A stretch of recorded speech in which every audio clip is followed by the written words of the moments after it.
Beleza, acredito que agora sim estamos gravando, estamos ao vivo, oficialmente. Então, primeiramente, quero agradecer a presença de todos vocês, tirar um tempinho aí na sua semana, na quarta-feira, para a gente falar um pouquinho sobre investimento, sobre finanças e como que isso pode ter um lugar aí no nosso dia a dia. Para quem não me conhece, eu sou o Ricardo, eu faço parte da Lariat, atuo bastante na parte de educação, nessa parte de instruir as pessoas a respeito de finanças, a parte financeira, e também ajudar elas a chegarem a serem investidores um dia, que acho que é o objetivo de todos nós aqui, né? Pegar um pouco do nosso esforço, do nosso trabalho e transformar isso para que lá na frente, lá no futuro, a gente possa ter alguma segurança a mais, tirar um proveito maior da vida, que no final das contas é o que a gente quer, a gente trabalha para isso. Todo o nosso conteúdo ele está sempre sendo voltado para a educação financeira e a gente gosta de compartilhar esses momentos com vocês e também de não só ensinar o que a gente sabe, mas também aprender com vocês. A gente sabe que é muito rico essa troca de experiências, então eu convido vocês, sempre que tiverem algum comentário interessante ou algo que vocês queiram compartilhar também, nosso chat vai estar aberto, a gente vai estar sempre de olho e vocês podem mandar aí perguntas para nós. Durante o conteúdo eu vou dar algumas pausas, fazer algumas interações com vocês, convidarem vocês também a comentarem, darem opiniões, e também, claro, se vocês tiverem alguma pergunta, a gente pode falar um pouquinho sobre isso. Beleza? Então, lembrando que no final da live a gente também vai passar mais alguns detalhes referente ao que a gente já comentou lá no nosso grupo sobre a premiação, como vai funcionar, e tem algumas surpresas para vocês. Então, esperem até o final, que eu tenho certeza que vocês vão gostar do que a gente preparou, beleza? Então, o nosso material aqui, né, o Lariat Path que a gente preparou hoje, é justamente para falar sobre a inflação. Então, como que ela opera no nosso capital. E, para início de conversa, uma das minhas frases favoritas é: esse treinamento não contém indicações de compra ou venda de ativos. Muitos de vocês aí que já conhecem nosso trabalho talvez já tenham ouvido essa frase em algum lugar, mas todas as empresas ou fundos ou qualquer outro tipo de ativo que a gente comenta aqui é de cunho educacional. Não é nenhuma indicação para você comprar ou vender, ou se é bom ou ruim. É só para a gente entender as características e colocar num contexto onde vai fazer sentido, tá bom? Então, começando aqui, nós vamos falar um pouco sobre esses temas. Primeiro a gente vai falar sobre a economia, brevemente, né? O que é, como funciona, inflação, o que é, como se proteger dela, como o tempo pode influenciar no seu capital, que é algo muito importante, e como utilizar o tempo para potencializar projetos. Então, esse é o caminho aqui que nós vamos seguir dentro do nosso conteúdo de hoje. E primeiro a gente tem que entender o que é esse termo, economia. Muitas pessoas falam sobre a economia como algo sendo um elemento de grandes matemáticos, teóricos, muito inteligentes nesse sentido, das exatas, mas o que exatamente é a economia? Eu gosto bastante da frase do Thomas Sowell, que ele fala que a primeira lição da economia é a escassez. Nunca há o suficiente de coisa nenhuma para satisfazer todos que desejam possuí-la. E aqui a gente entende um pouco, né, do como que funcionam essas interações. Basicamente, o que ele está simplificando aqui é a lei da oferta e demanda. Então, sempre existem as pessoas que estão vendendo algo e as pessoas que querem algo. E, no final das contas, essa dinâmica entre esses dois poderes acaba ditando os preços. Então, é basicamente sobre isso que ele está falando aqui. E a segunda parte ainda é melhor, né, que a primeira lição da política é ignorar a primeira lição da economia. Então, muitas vezes a gente vê que, politicamente, as pessoas tentam distorcer essa lei natural da economia, que acaba gerando outros problemas, né? Aquela coisa de você tentar mudar o curso de um rio e, no final das contas, você está tendo, ou pode até ter uma boa intenção, mas, no fim, os resultados acabam sendo desastrosos. Então, a economia acaba passando por isso. Mas, se a gente for pensar em algo mais resumido, né? A economia ela é uma ciência social que estuda como as pessoas e a sociedade decidem empregar recursos escassos e poderiam ter utilização alternativa na produção de bens e serviços, de modo a distribuí-los entre várias pessoas e grupos da sociedade, a fim de satisfazer necessidades humanas. Então, ao contrário do que muita gente acredita, a economia não é algo que foi criado. Ela é um estudo da dinâmica criada pelas trocas voluntárias entre as pessoas. Então, é diferente de ser algo que foi criado diretamente, as ciências econômicas elas são observadas através das interações que acontecem no mundo naturalmente. Então, a gente pode pensar num exemplo aqui como as pirâmides do Egito.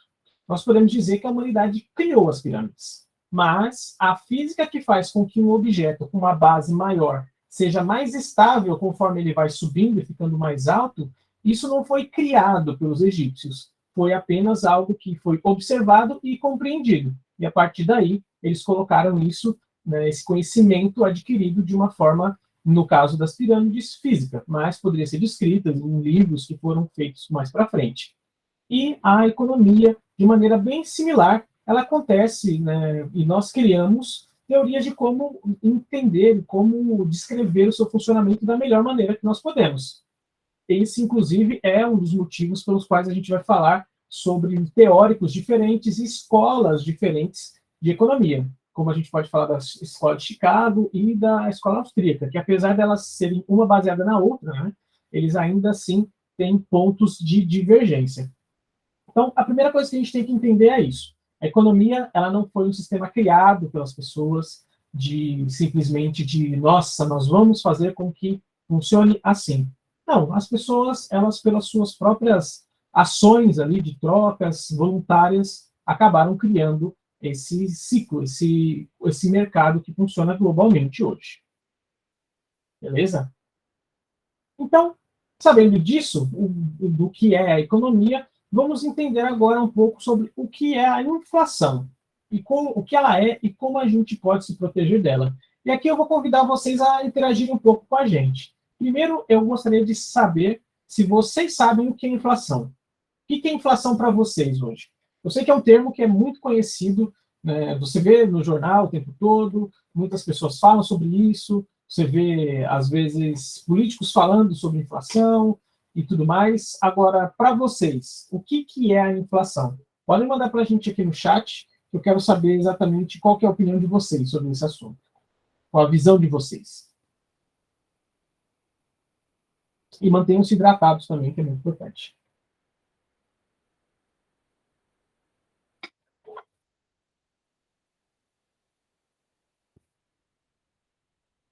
Inflação, dinheiro sendo destruído. Olha só.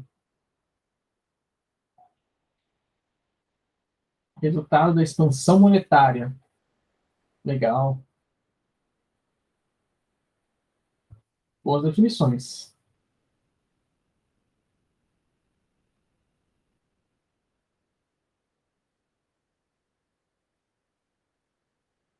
Perda de poder de compra.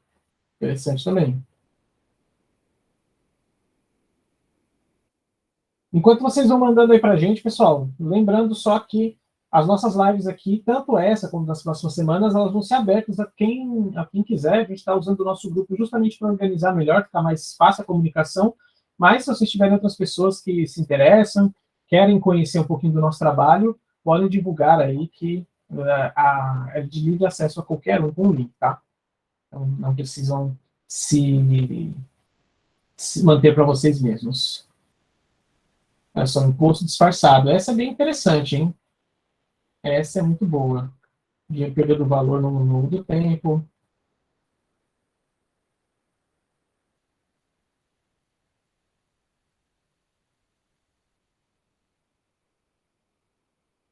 E uma curiosidade bem interessante também que a gente tem é que a inflação acaba sendo um fenômeno muito mais presente depois que se acabou com o padrão do ouro que existia antigamente. Hoje em dia já não existe mais essa paridade. Mas, tempos atrás, um país ele só podia emitir papel moeda enquanto ele tivesse uma reserva de ouro equivalente àquele montante que ele estava imprimindo. Isso segurava muito a questão do valor do dinheiro. Então, não dava para o cara simplesmente definir que, eu vou imprimir aqui, sei lá quantos centos dólares ou reais ou qualquer outra coisa, porque ele precisava declarar a quantidade de ouro, ter uma reserva de ouro correspondente. E olha só que interessante, né? Isso conseguia segurar a desvalorização da moeda, né? Pelo menos não existiam casos de hiperinflação, como a gente já teve aqui no Brasil. Quem gosta de história, um pouco mais velho, sabe bem dessa novela aqui, né? A gente teve problemas bem severos referente a isso no passado não tão distante assim. Então, a inflação é algo bem conhecido do brasileiro. E no final das contas, é bem isso que vocês estão falando mesmo. É essa destruição do dinheiro, é a perda do nosso próprio poder de compra. Mas vamos entender um pouco mais profundamente, né?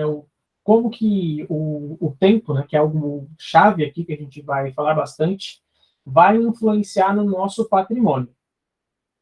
E vamos seguir justamente entendendo esse ponto. Como que o tempo vai influenciar no nosso capital? Então, o fator do tempo, do dinheiro no tempo, está diretamente ligado à inflação e ao poder de compra, que é basicamente o que vocês comentaram logo agora há pouco. E uma coisa bastante curiosa é que nós não somos muito orientados ou incentivados, né, a analisar e questionar os danos que a inflação pode causar no nosso capital. E com isso acaba se perdendo muito dinheiro com o passar do tempo. E isso aqui está ligado muito até à cultura do nosso país. O dinheiro é tratado muito como um tabu. Você não vê as famílias falando entre si, às vezes um marido e uma esposa não sabe exatamente quanto um outro ganha, ou até mesmo entre roda de amigos, você não vê sabendo o salário do outro, ou expondo esse tipo de coisa. É engraçado que às vezes até quando alguém compra algum item, você sempre dá mais valor, ou notem como as pessoas dão mais crédito a você ter pago barato por aquilo. Enquanto em outras culturas, na americana é um pouco diferente, tem um pouco a ideia da ostentação, né, de você ter pago mais por aquilo, então ele tem mais valor agregado, de certa forma. E aqui no Brasil não, você tem uma certa vergonha, se você compra um item que às vezes você acha que é meio supérfluo, e a pessoa vê e comenta sobre aquilo, você tem a tendência de falar, não, mas isso daí foi baratinho, isso daí eu tinha uma promoção bacana lá, acabei levando. Então, já dá para ver o quanto que é um pouco distorcida essa nossa noção de dinheiro aqui no Brasil. E no final das contas, né, isso acaba se perpetuando em várias outras coisas. Por conta de a gente não falar sobre dinheiro, a gente também não fala sobre perda dele, né? Como ele pode se desvalorizar ou como ele pode simplesmente desaparecer se a gente não analisa esses pontos. E a inflação nada mais é do que um ajuste, né, ou reajuste de valor por conta da quantidade do dinheiro em circulação, né? E esse reajuste diminui o nosso poder de compra e também corrói o nosso patrimônio. Se a gente não considera a inflação quando nós fazemos planos, o nosso patrimônio vai deteriorando de forma sutil e constante. Então, se você hoje não está se planejando de maneira correta, aquela viagem que talvez você está pensando em fazer daqui a um tempo, às vezes o intercâmbio que você queria tanto fazer, ou faculdade dos seus filhos que você se planeja para poder arcar, se você não leva em consideração a inflação nesse período de tempo, é provável que você não consiga que esses planos se concretizem nesse tempo que você espera, porque existe essa deterioração do dinheiro. Então, tanto as coisas ficam mais caras, né, que você acaba perdendo essas janelas de oportunidade. E agora a inflação dentro dos produtos, né? Como que isso funciona? Então, os efeitos dessa inflação, elas vão ser melhor observadas quando a gente pensa num exemplo. Então, aqui a gente pegou a inflação em cima de um item que é bastante comum às pessoas, né, do botijão de gás, e a gente pegou uma métrica aí no ano de 2021 para cá. A gente sabe que teve bastante problema de abastecimento, de commodities no geral, né, por conta do preço do combustível, que aumentou bastante, então encarece tudo para a gente. Então, o botijão de gás, que é algo bastante essencial, acabou tendo esse mesmo efeito, né, esse problema. Então, se a gente vê lá o preço em abril de 2021, a gente tinha um botijão custando ali, em média, tá? Essa é a média Brasil, R$ 85,01. E se a gente joga agora para março de 2022, um ano depois, a gente tem um valor aí médio de R$ 109,31. A gente teve em um ano quase 23% de reajuste. Agora, a pergunta mais importante: quantos de vocês aqui tiveram um reajuste na renda mensal de vocês de 23% no último ano? Pergunta de milhões agora. Aí, jamais, né? Difícil. 23% de aumento, para você chegar para o seu chefe pedir, você tem que estar com as suas metas lá em cima. Só que comecei a trabalhar para fora, olha aí tá roubando, né? Aí tá ganhando em dólar, já tá trapaceando. Aí não conta. Mas olha só, bem difícil, né? E é isso, né? Então, a gente pode usar esse tipo de exemplo para várias outras coisas. Com certeza, você no mercado já viu isso acontecer várias vezes em vários produtos. E quando a gente analisa isso de forma sistemática, a gente percebe o quanto isso é um problema e quanto que a gente pode perder se a gente não levar isso em consideração e não ficar atento a esse tipo de deterioração do dinheiro. E vamos entender agora, só falar um pouquinho sobre IPCA, né? A gente ouve muito isso nos jornais e tudo mais, então vamos entender o que significa essa sigla, né? E por que ela é importante quando a gente está falando justamente da inflação. Então, o indicador oficial que nós usamos aqui no Brasil para a inflação é o IPCA, ou o famoso Índice de Preço ao Consumidor Amplo. E o IPCA utiliza como base as regiões metropolitanas aqui do nosso país, mas, apesar disso, ele tem abrangência nacional. Então, ele calcula ali uma média, né, do poder de compra das famílias entre 1 a 40 salários mínimos, que basicamente é todo mundo. Né? Tem algumas pequenas classes aí muito elevadas, né, fora aí do nosso da nossa alçada muitas vezes, como juízes, promotores que recebem mais que isso, mas os meros mortais para chegar nesse patamar precisam trabalhar muito. E é claro, né, que esse índice ali vai avaliar a variação de preço de determinados produtos e serviços. Ele vai fazer uma média em cima disso da perda ou ganho no poder de compra da população média do Brasil. E, pasmem, a inflação ela pode ser negativa ou ser uma deflação. Isso eu nunca vi acontecer no nosso país, porém existem lugares no mundo onde isso acontece, tá? Se você for ver, principalmente ali o Japão, acontece, vira e mexe a Suíça também tem. Então, se a gente for avaliar outros países, eles têm esse movimento aí contrário. O dinheiro deles passa a valer mais. E aí existem outras coisas a serem levadas em consideração quando isso acontece, mas vamos se ater ao nosso cenário aqui, que a gente ainda está no Brasil. E agora a gente vai ver quais são as categorias. Né? Então, o conjunto de categorias que compõem o IPCA inclui ali alimentação, habitação, vestuário, transporte, saúde, despesas pessoais, educação e comunicação. Basicamente, tudo que você faz está envolvido aqui no índice do IPCA. Então, dessa forma, a gente vê que é bem abrangente realmente o índice. Então, ele vai ter uma visão bastante detalhada. Existem algumas distorções que podem acontecer por uma coisa ou outra, ou não fazer tanto sentido se você não vive diretamente num local metropolitano, como essa é a métrica que eles tiram, mas ainda assim ele é relativamente preciso em dados momentos. Existem outros índices de inflação também, eles são mais voltados para outros setores, como, por exemplo, a indústria e o setor imobiliário, como o IGPM, mas o IPCA é o mais importante para nós. E também é importante ressaltar, né, que ele tira uma média. Então, se a inflação num determinado período for de 0,5, é um aumento médio nos preços das categorias que a gente mencionou aqui. Né? Vai lá para a habitação, vestuário, por aí vai. E é claro que um aumento individual, né, não vai gerar um aumento uniforme, porque ele tira a média. Pode ser que em dados momentos um produto esteja bem com preço bem mais alto do que ele estava anteriormente, mas outros vão estar para baixo. Então, essa média aí vai gerar o que a gente tem de PCA, né? E aí é calculado anualmente, mensalmente, por aí vai. E agora vamos entender o que é a inflação nos seus pormenores, né? Como que ela pode acontecer? A gente basicamente vai ter a inflação de curto e longo prazo. E elas têm algumas possibilidades, o que gera uma e outra. Né? Não é um único fator que pode gerar a inflação, mas vocês vão ver que tem algumas características que meio que se sobressaem ou então que se repetem entre elas.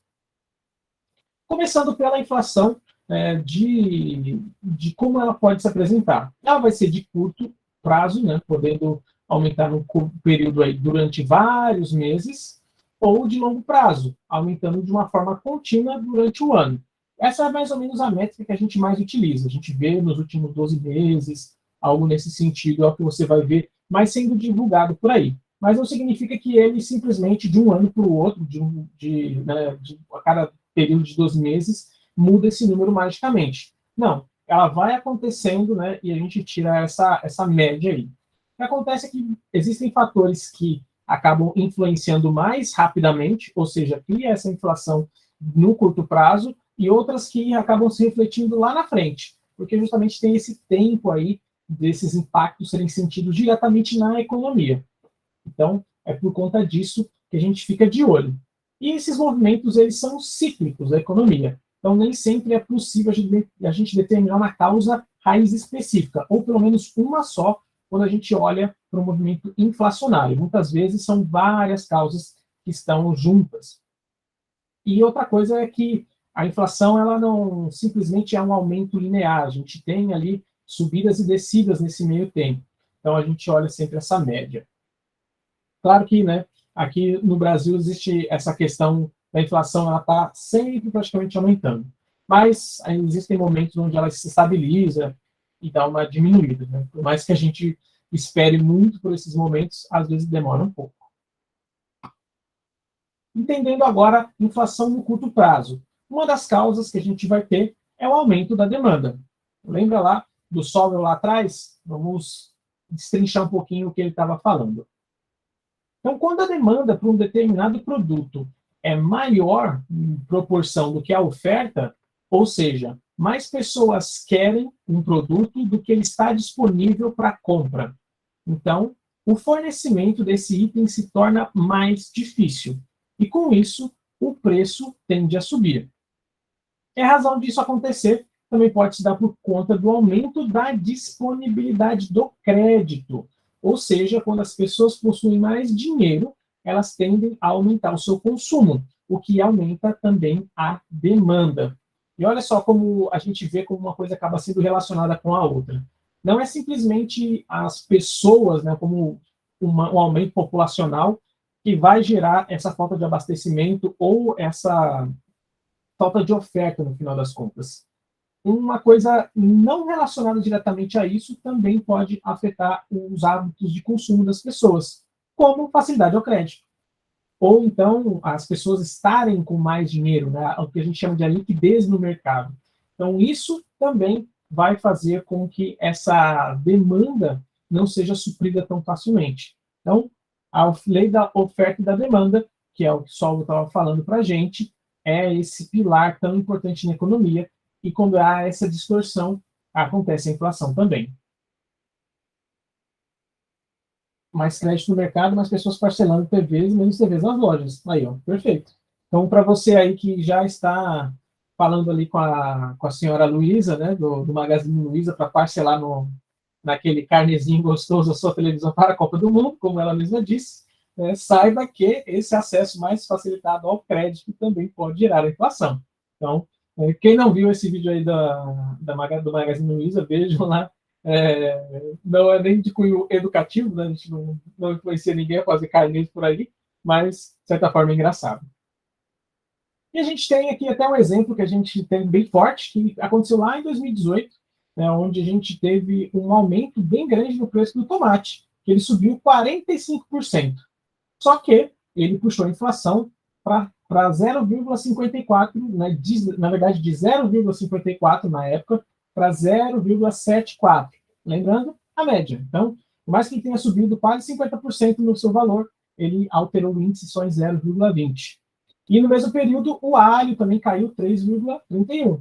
Todos ali na parte de alimentação, mas eles fizeram, né, aquela média legal, então toda essa diferença só mexeu 0,20 no próprio índice.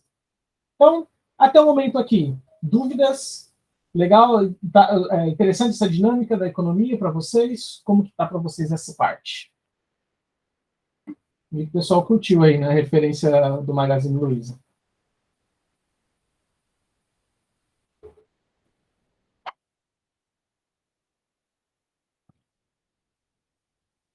O aumento do tomate fez o aluguel ficar mais caro.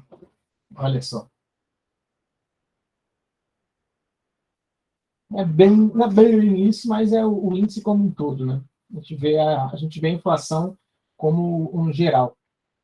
Até porque isso é importante te lembrar, né? A gente não só paga, né, as nossas contas gerais, a gente vive, né? A gente vai no cinema, a gente come alguma coisa diferente no final de semana, a gente vai no parque, tudo, por isso que a inflação é uma média, né? Porque a gente vive fazendo várias coisas, a gente não percebe, pensa que é um pequeno aumento aqui e ali, mas no final das contas todo o nosso estilo de vida é prejudicado pela inflação.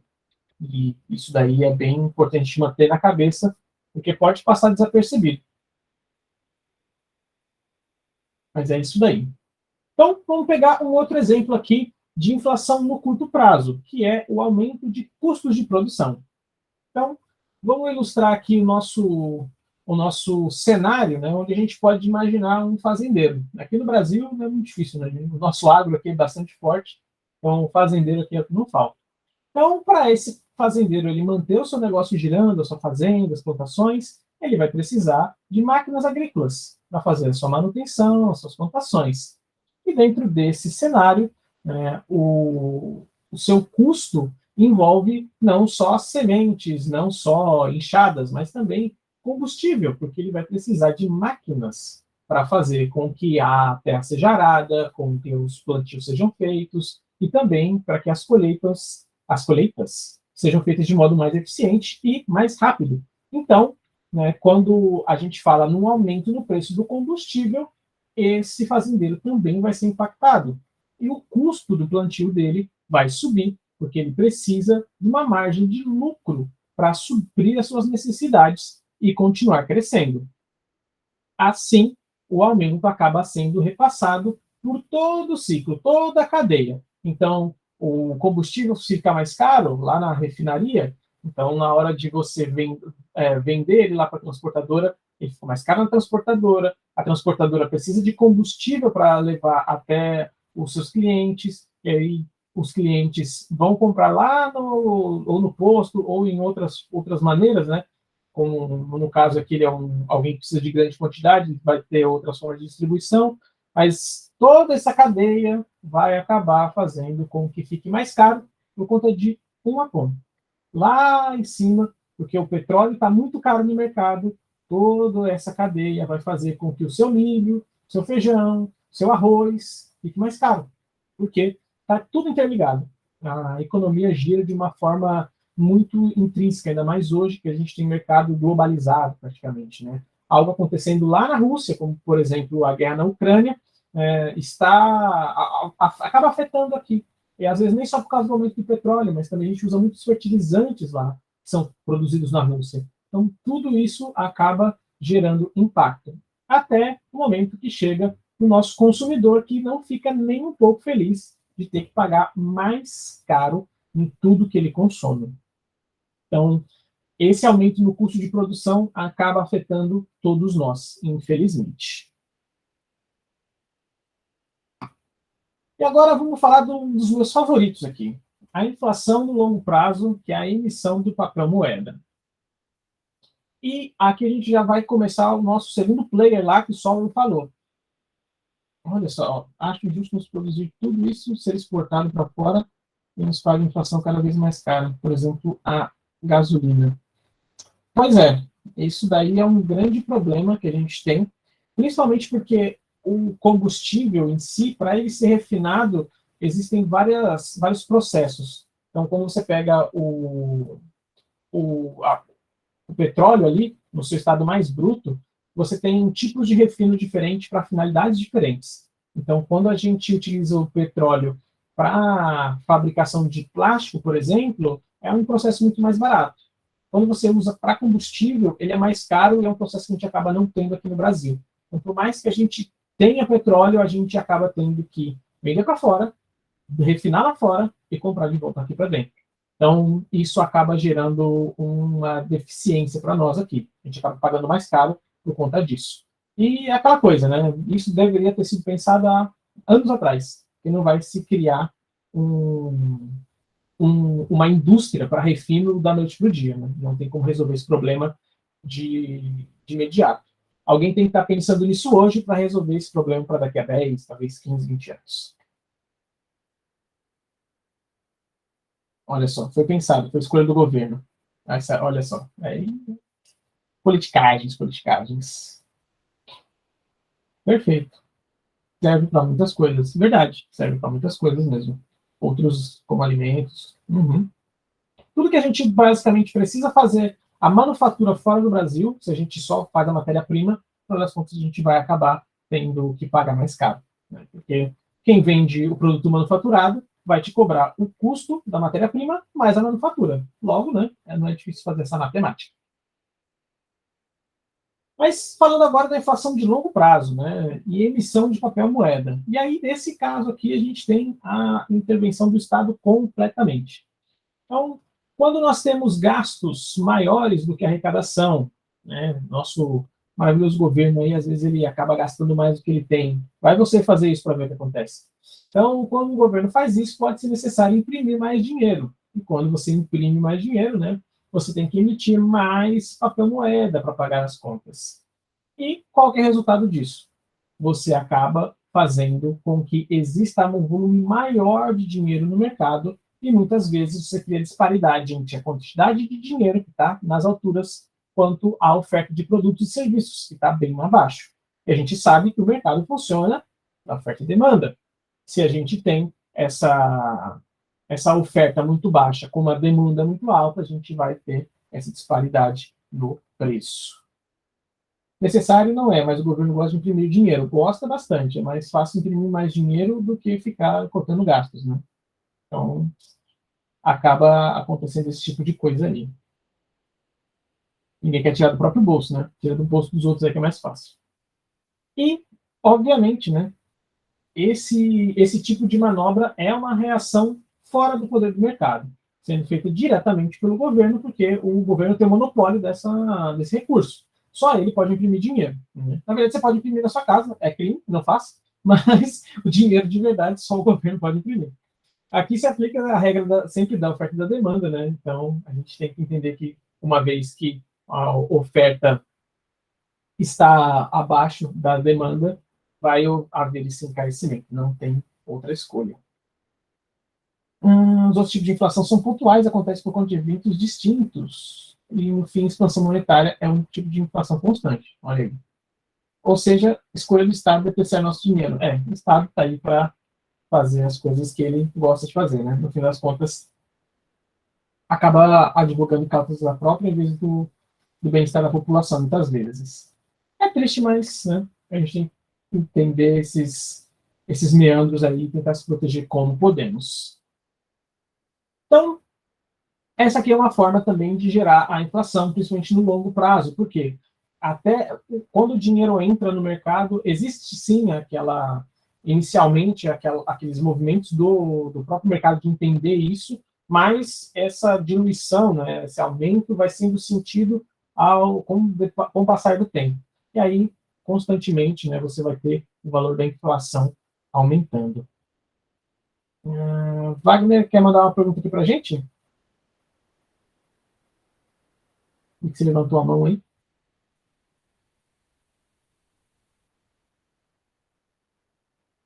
Manda aí que estou atento aqui no chat. Ou se não for nada, também avisa que eu consigo aqui.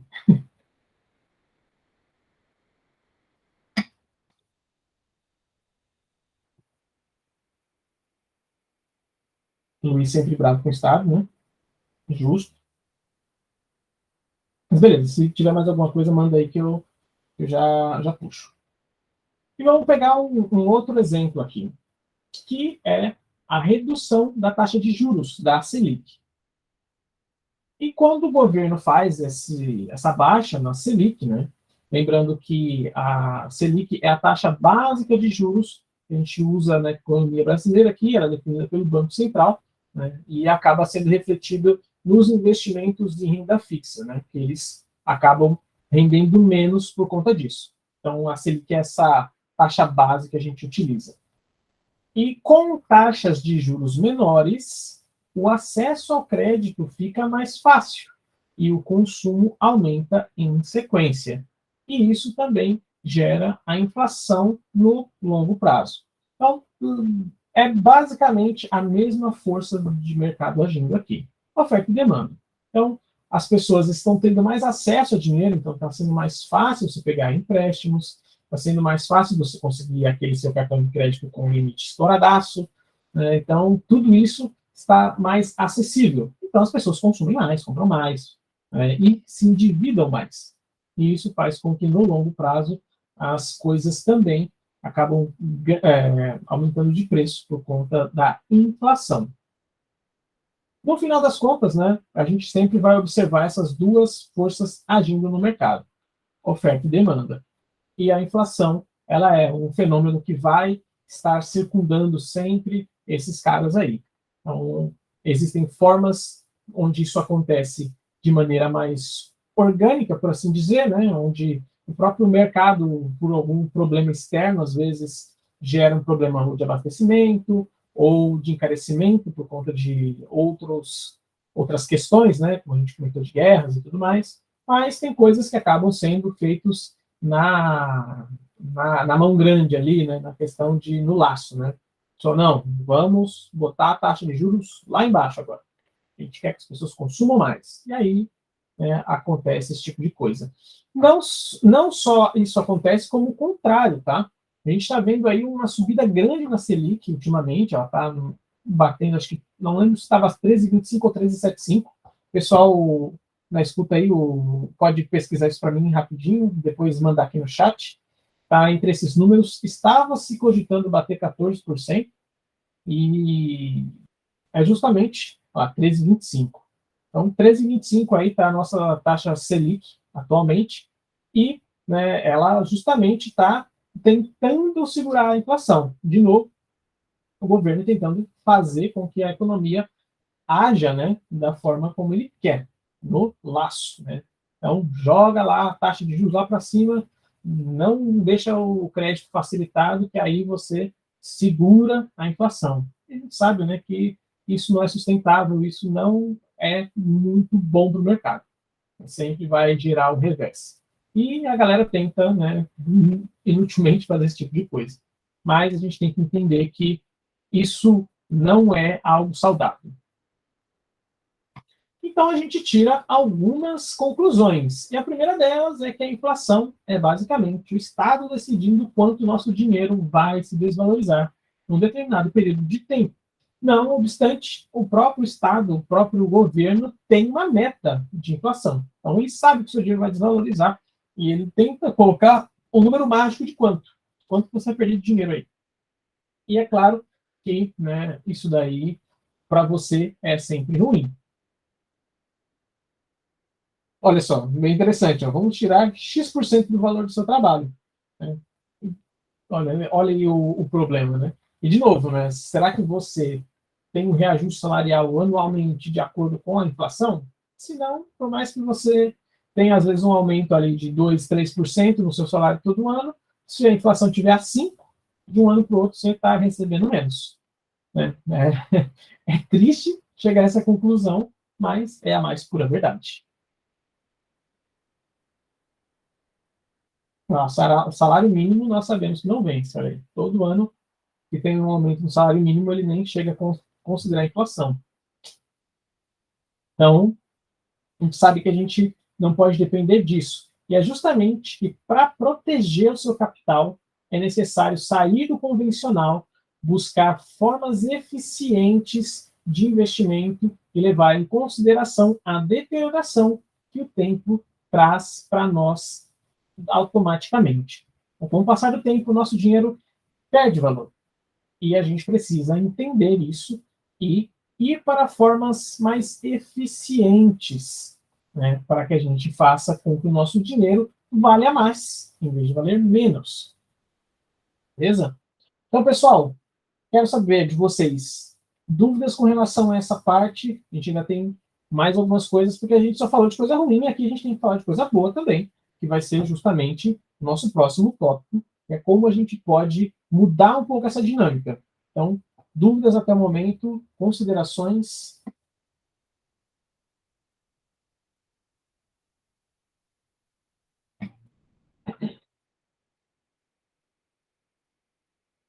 Receber dividendos em dólar. Isso daí não tem preço. Na verdade tem, né? O dólar já está sempre lá vai pedrada, né? Então tem preço sim. Importante, pessoal, também, lembre-se que a gente vai falar um pouco sobre a nossa premiação lá no final. A gente vai abrir alguns números aqui para vocês, que vão ser bem interessantes. E quem quiser colocar aí, fazer com que a gente bote mais ficha na máquina, né? Bote mais dinheiro na premiação, conforme a gente tinha explicado lá no nosso vídeo, foi encaminhado no grupo, façam a palavrinha circular, mandem para mais pessoas. A gente vai também criar algumas dinâmicas aí com vocês, para que vocês possam participar, e né, a interação de vocês vale mais valor no nosso prêmio aí. Fora alguns outros detalhes que a gente vai mandar para vocês. Preço atual do dólar, 5,47. Olha só. Significa que para você ser milionário em dólar, você tem que ter mais de quase 5 milhões e meio de reais. Senão você chega nos Estados Unidos, você já nem é milionário, olha só. Cai com só 5 milhões, ele nem é milionário lá nos Estados Unidos. Olha que maluquice. Tudo bem que se você for, talvez, sei lá, para a Argentina, né, com muito menos, você já é milionário. Mas, né, tudo é uma questão de perspectiva. Beleza, se não temos mais dúvidas, vamos agora pular para a parte que é mais importante para nós aqui, e na parte feliz, né? A gente tem que falar de alguma coisa boa, que é como utilizar o tempo para potencializar projetos. E aqui a gente fala muito sobre projetos, principalmente porque a gente não gosta de enxergar o nosso sucesso financeiro como algo, como uma cifra na conta do banco. Não é isso que a gente quer. A gente quer chegar num objetivo, a gente quer ter uma boa saúde, a gente quer dar um conforto para a nossa família, nós queremos viver bem, sabendo que nossa subsistência não depende de eu estar trabalhando todo santo dia, sabendo que um dia a gente não vai conseguir arcar com isso, então é importante a gente entender que nós precisamos construir o nosso par de meia, porque senão a gente vai ficar dependendo do Estado. A gente já viu aqui que toma, às vezes, decisões arbitrárias que não necessariamente são do melhor interesse do cidadão, né, de cada um de nós. E agora vamos falar um pouquinho do carinha que eu gosto bastante, que é o seu Warren Buffett, e ele já dá a letra aqui para todos nós. Se você não encontrar um jeito de ganhar dinheiro enquanto dorme, você vai trabalhar até morrer. E olha só, o famoso bom velhinho, né? Mas aqui ele manda a letra na lata. Então você precisa arrumar uma forma de fazer dinheiro enquanto você está parado. Mas se você não fizer isso, você vai precisar trabalhar para sempre. E o que a gente tira de lição disso? Bom, aí vamos ver a relação que a gente tem com o tempo. Primeira coisa que a gente tem que entender é que o tempo é escasso. E ele é o único recurso compartilhado por todos os seres humanos e não pode ser alterado de nenhuma forma, pelo menos que a gente conhece, né, e sem desafiar as leis da física até o momento. Então, isso é a coisa mais igual que nós temos, é o tempo. São 24 horas para cada um. Então, nós precisamos aprender a maximizar a eficiência das nossas atividades. E, para isso, é essencial nós economizarmos, né, as 24 horas diárias que nós temos. E quando nós empreendemos, ou seja, quando nós, seja contratar um funcionário, ou seja, colocar o nosso dinheiro para trabalhar, né, essencialmente nós estamos comprando algumas horas do dia, seja daquela pessoa, seja daquela empresa, né? Dessa forma, nós temos a possibilidade de dedicar o nosso tempo, né, para outras tarefas. E quando a gente coloca o nosso dinheiro para trabalhar, a gente está trabalhando 100% do tempo, né, 24 horas por dia. As empresas, elas estão aí trabalhando, lucrando, fazendo coisas, enquanto você, às vezes, está na sua atividade profissional, né, ou fazendo qualquer outra coisa. E aqui é importante a gente também saber que, às vezes, você comprar tempo para as outras pessoas para descansar não é algo ruim, tá? Você precisa ter o seu tempo também. Ninguém aqui vai falar que você tem que virar maluco, workaholic, e trabalhar 24 por 7 e não tirar um tempo para você. Primeiro porque isso não é sustentável, você não vai conseguir manter isso por muito tempo. Você vai ficar ou maluco ou muito cansado e você vai começar a ter um declínio no seu rendimento. E também porque não é esse o objetivo. Nós investimos para poder desfrutar das coisas e não simplesmente para ver o nosso patrimônio aumentar e fazer o grande pilho de dinheiro do tio Patinhas. Nada disso é o nosso objetivo. A gente quer justamente ter qualidade de vida através dos investimentos, porque é isso que a gente almeja. E é por isso que a gente foca no longo prazo. A gente vai construindo o nosso patrimônio sem rush, sem ideias mirabolantes, sem botar 30% do seu salário num bote de cripto maluco que alguém falou para você, o irmão do sobrinho do cunhado. Não, a gente vai fazendo as coisas com o tempo, com calma, para que com o decorrer do tempo, olhando com paciência e também, né, tendo o nosso foco mantido, nós alcancemos os nossos objetivos. E algumas coisas que a gente precisa ter cuidado, né, no nosso dia a dia, na nossa rotina. A maioria das pessoas trabalha com o seu tempo através de alguns investimentos diários. Então, você aplica a lei de retorno e risco e dedica recursos específicos nesses investimentos. Então, você pensa se vale a pena, às vezes, você ir para um lugar ou como ir na padaria comprar alguma coisa ou simplesmente de você fazer comida em casa ou coisa nesse sentido. Isso daí já é uma questão de risco-retorno que você está aplicando ali de certa forma, né? Se você é melhor você ir até lá, gastar mais dinheiro e ganhar tempo ou não.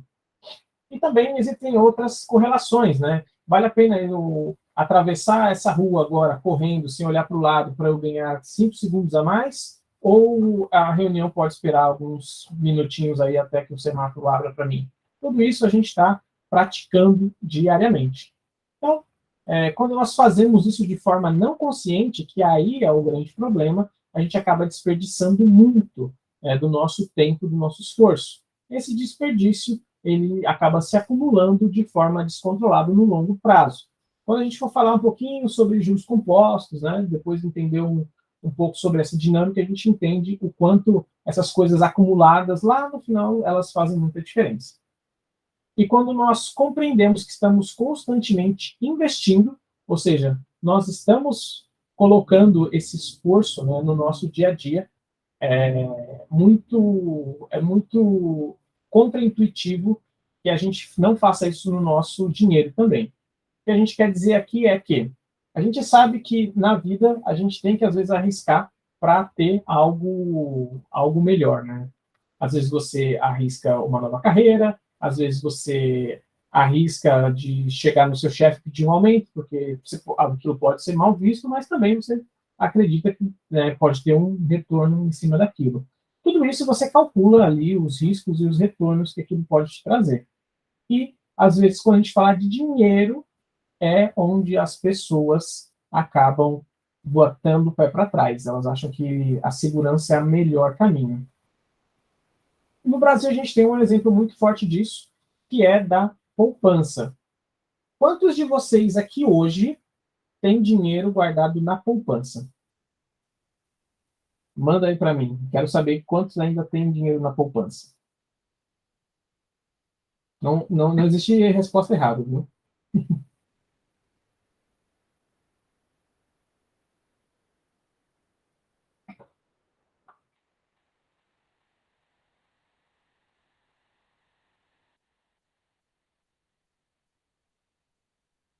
Ô, louco, tá difícil guardar alguma coisa?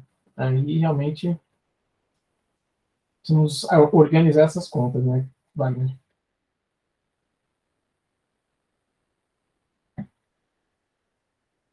Não tem na poupança, mas o investimento é oferecido pelo banco, sim. Ah, o famoso CDI, né? CDI, CDB do banco. Entendi. Não deixa de ser renda fixa, né?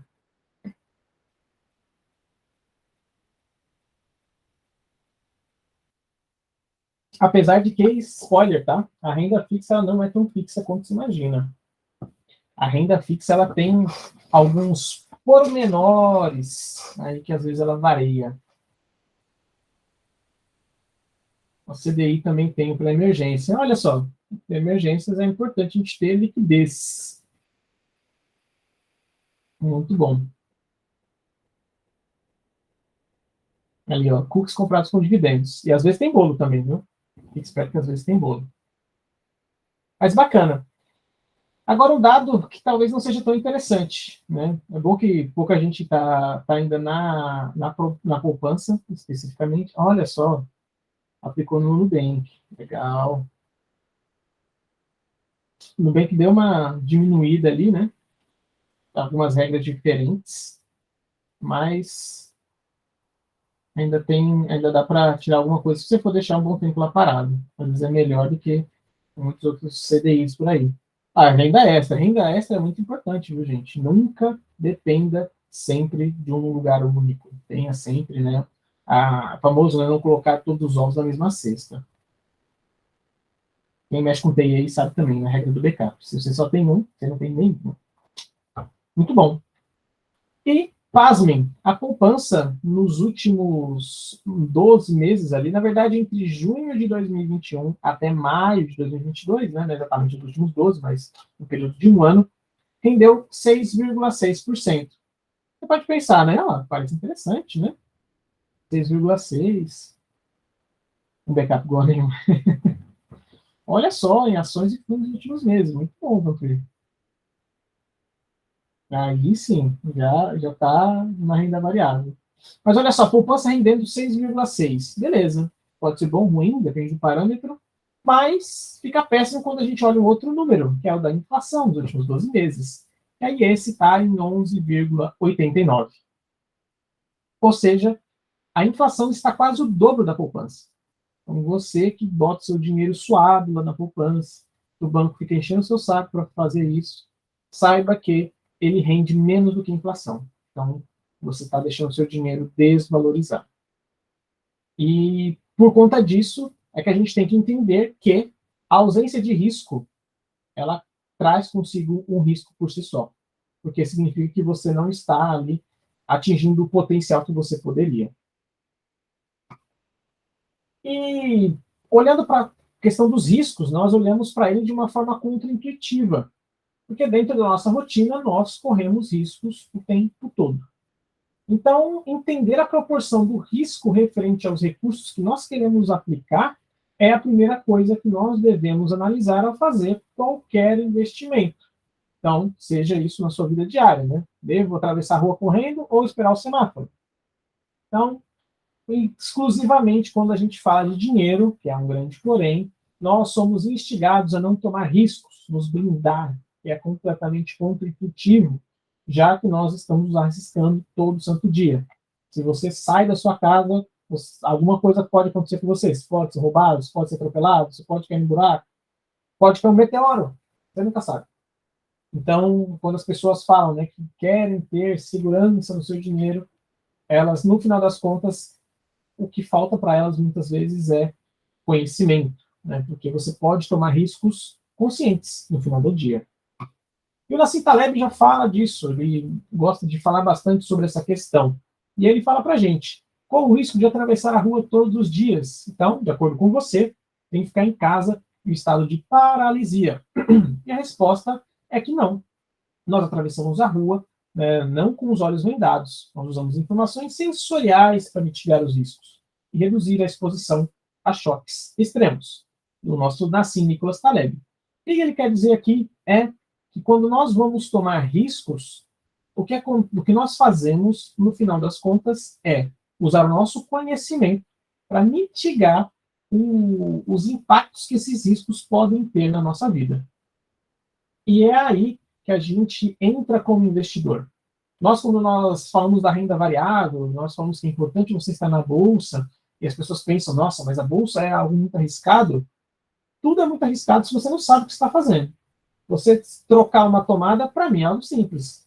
Agora, para alguém que não entende nada de elétrica, ele vai ter pavor daquilo, porque realmente a rede elétrica é algo perigoso. Mas se você sabe o que você está fazendo, sabe como mitigar os riscos, torna-se algo muito mais trivial.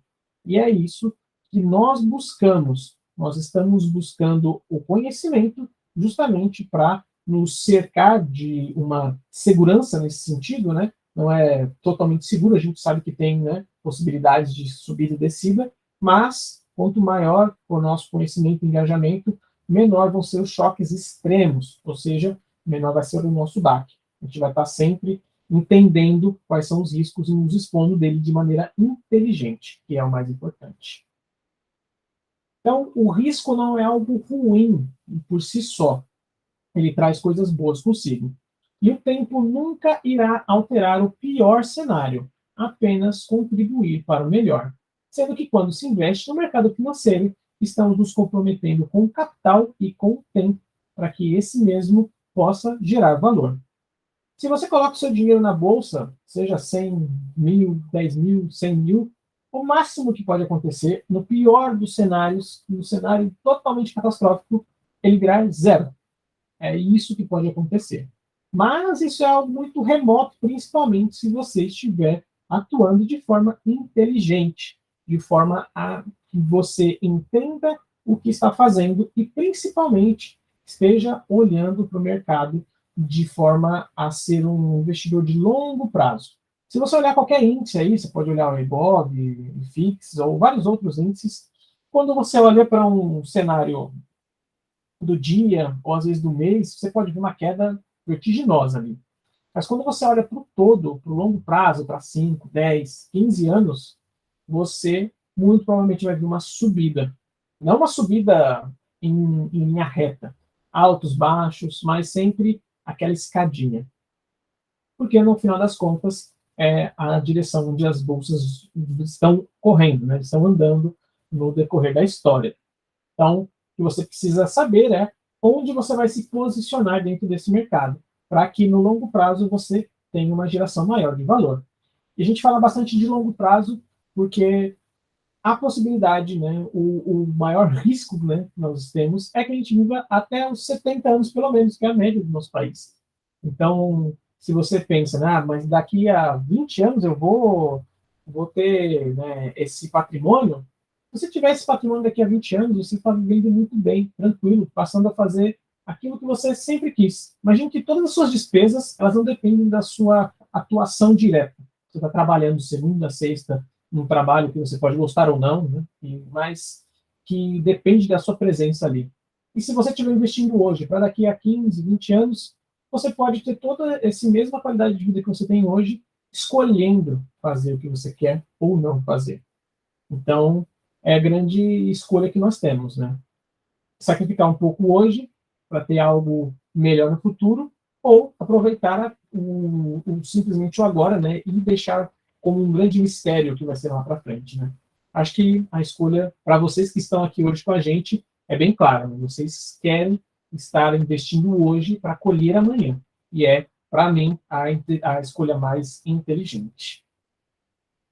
Olha só, o tempo é amargo, mas o futuro será doce e tranquilo. Exato, né? A gente está arando hoje para colher amanhã. E para mim, isso não tem preço. Beleza? Então, chegando ao nosso final aqui, lembrando que a gente tem alguns avisos importantes, então não saiam daí. Mas, para a gente concluir nosso conteúdo, a gente aprendeu que a economia é uma ciência que estuda os efeitos de trocas voluntárias e suas consequências. A gente observa a economia, tenta entender ou entende, e a gente descreve ela, né? Não inventa. A inflação, ponto número 2, acontece quando o dinheiro se desvaloriza, afetando o nosso poder de compra e o nosso patrimônio. Ponto número 3, nós podemos usar o tempo a nosso favor para ganhar em vez de perder dinheiro, que é o que a gente mais quer. E, principalmente, investir envolve risco, que quando tomamos de forma consciente, nos possibilitam também uma expectativa de retorno equivalente. Então, a partir na nossa próximo encontro, nós vamos falar bastante sobre o mercado especificamente, como funciona a Bolsa de Valores, vamos explicar sobre alguns ativos, né, que são os mais conhecidos e mais acessíveis para nós como investidores de longo prazo. Então, venham com a gente que a gente vai falar de coisas bem legais e falar bastante do mercado diretamente. Fechado? Então, emenda a live, cara, difícil, hein? Emendar essa live aí, a gente vai acabar tendo que fazer na semana que vem, bastante conteúdo. E a garganta aqui, ó, não aguenta tanto tempo assim, não. Mas bacana, pessoal. E, é claro, gostaria de agradecer a presença de cada um de vocês hoje aqui. Gostei muito de falar com vocês, bater um papo da interação também, acho super válido isso. E, claro, como eu prometi, a gente vai explicar um pouquinho sobre a nossa premiação, beleza? Mas, se vocês tiverem aí dúvidas, perguntas, sugestões, olha só, agora tá ficando massa, ô louco. Agora tem 2 horas de aula, mas eu preciso ter preparado essas 2 horas de aula, né? O conteúdo ainda não tá aqui na agulha. Tem tudo uma preparação para fazer isso aqui, pessoal. Os assuntos estão aqui, mas a gente precisa montar visualmente para ficar bonita a apresentação.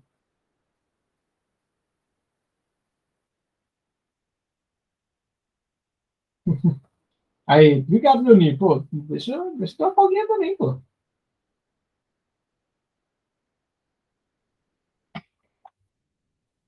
Muito bacana. Bom, então, vou puxar aqui o nosso tópico muito importante de hoje. A gente vai falar sobre a nossa premiação. Deixa eu ver se está tudo aqui. Beleza. Deixa o dinheiro render. É isso aí. Olha só, já temos algumas diferençazinhas aqui bacanas, hein? Bom, pessoal, não dá para tomar uma pastilha para garganta para não parar. Pior que eu sempre ando com umas pastilhinhas, cara. Eu adoro pastilha para garganta. Acho maravilhoso. É a pastilhinha Valda, assim, ó, sabor de eucalipto. Melhor que tem. Bom, prometi para vocês, cumprindo a promessa aqui, vamos falar sobre dinheiro, que pode cair na mão de um de vocês aí.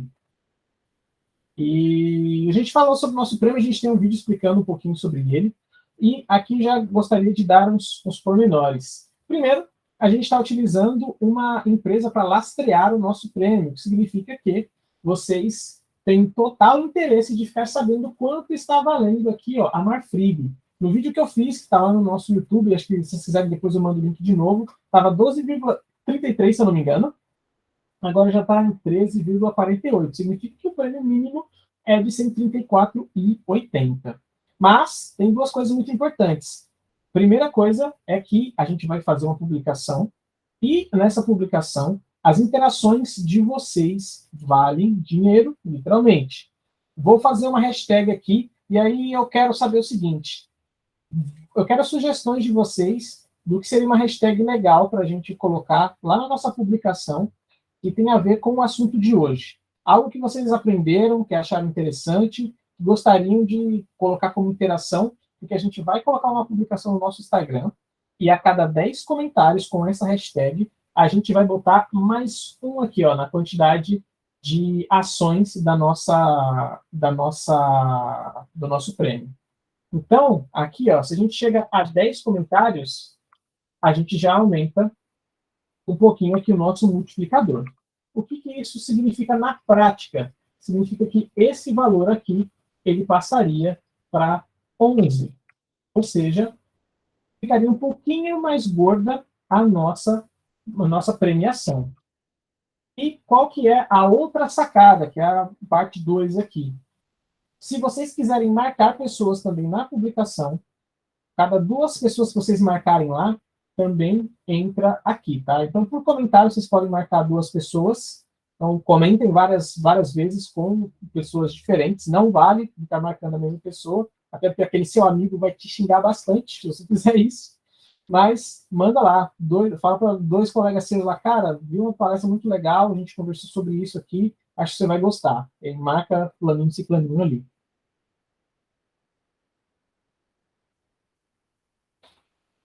Opa, estão mandando aqui no radinho aqui informações.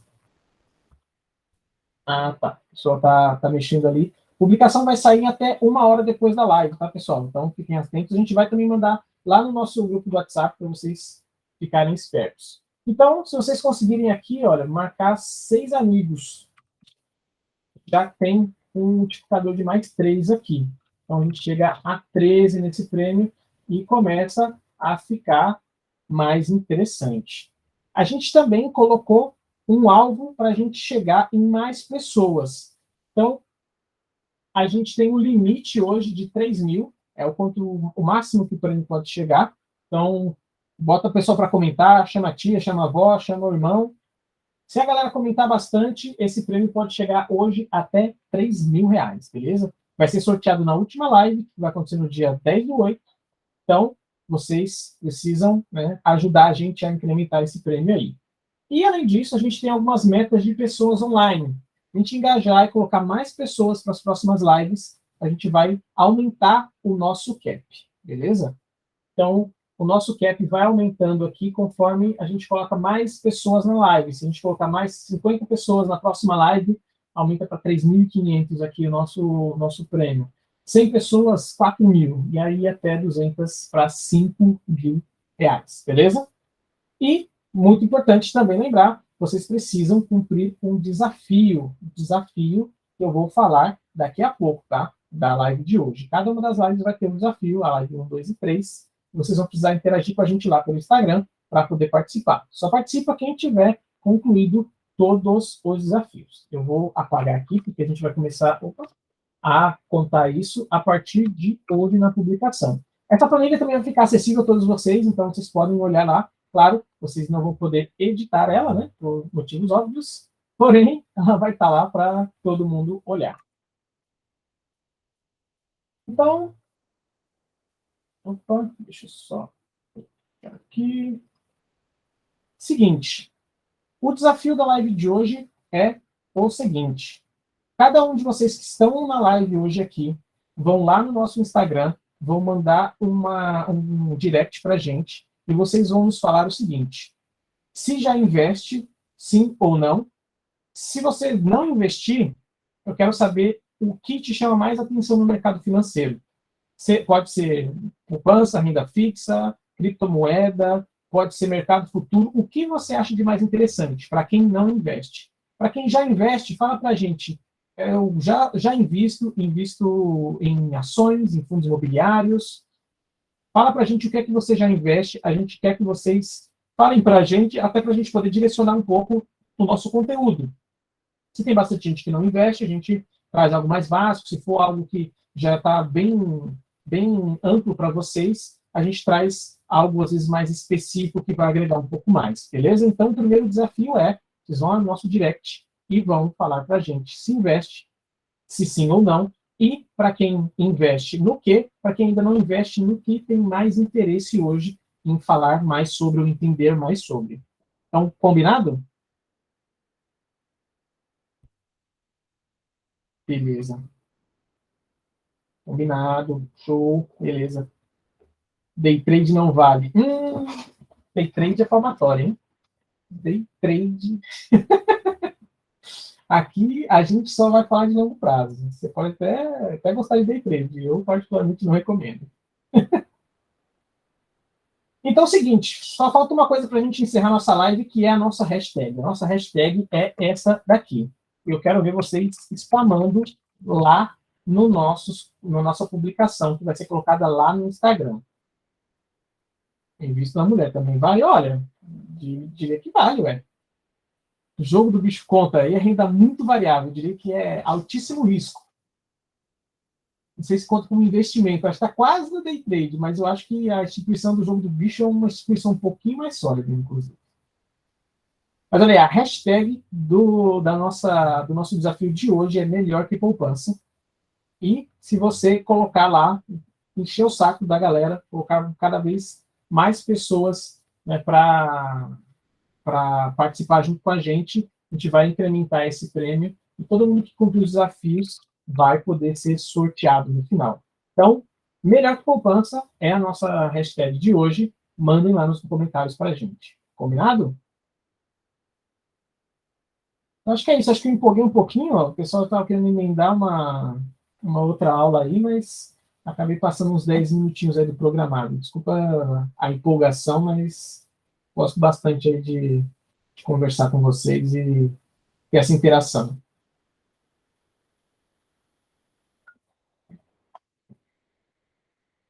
Boa. Conversar é tudo de bom, né, cara? Vamos conversar mais vezes aí pelas próximas semanas. Espero ver todos vocês aí de novo e cada vez mais gente. Perfeito, obrigado por me lembrar, Luiz. A gente vai pegar essa gravação, vai colocar lá no YouTube também para ficar disponível para as pessoas que quiserem assistir posteriormente. Possivelmente a gente vai colocar as próximas lives direto no YouTube, tá? A gente vai fazer diretamente por lá. E quiserem mandar para pessoas que vocês conhecem, para ter acesso a esse conteúdo também, tá liberado. A gente vai mandar para vocês lá no WhatsApp também, assim que estiver pronto. Então, quem quiser ou não pôde participar hoje, quiser dar uma olhada, acessar, cumprir os desafios, vem falar com a gente, super bem-vindos. O conhecimento aí tem que ser disseminado para todos. Tô esquecendo algum recadinho da paróquia? Eu acho que não, né? Acho que